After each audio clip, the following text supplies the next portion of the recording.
Hi everyone, thanks for joining us today. My name's Hayden Hulsey. I'm a commercial real estate broker at Results Commercial. Have my CCIM, which plays into this investment discussion. So today we're going to continue our net lease investment series. This topic is going to be on price versus lease term.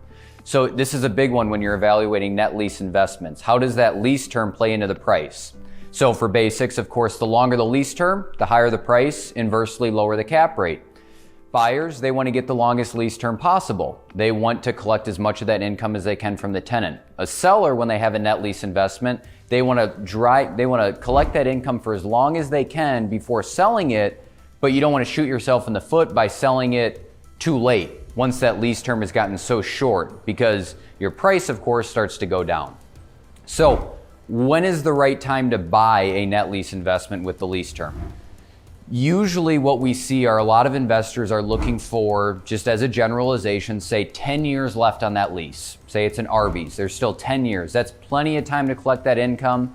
You can still have a decent lease term left, say 5 years left if you hold it for 5, and sell it still for some pretty good money. You start to get much shorter, that's where you have a lot of uncertainties. Is that tenant gonna stay? Are they gonna renew? Now you might hear, options to renew. They're good to have, but it really doesn't mean anything because all that matters is the primary lease term.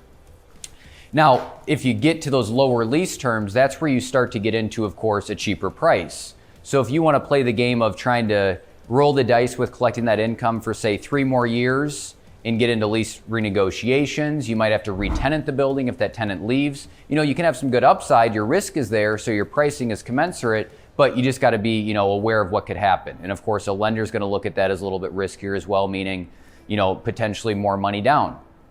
Now, the seller side, how long do you want to collect that income before selling? It's a fine line there. So, a good example is if there's 5 to 10 years left, you got a pretty good buyer pool there because that's a comfortable amount of lease term. You get into 10, 15, 20 years, of course, your cap rate is going to be a lot lower, meaning you're going to get a higher price.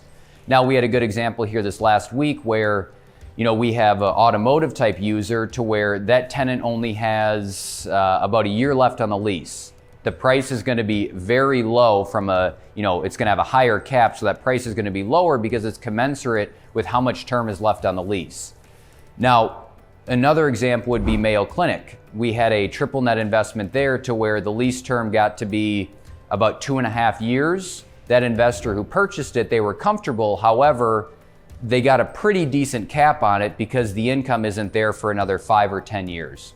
So once you get into those shorter lease terms, you can be doing valuations based on looking at what that price per square foot might look like, because that tenant could be going away. So you're looking more on what's that building worth as a typical market approach. Or if you have to re-tenant it, maybe it goes to an owner user. So, you got to really understand when is the right time to either buy or sell, and there's pros and cons to each. So thanks for watching today, everyone. My name's Hayden Hulsey, and check us out on YouTube, subscribe, and thanks for watching.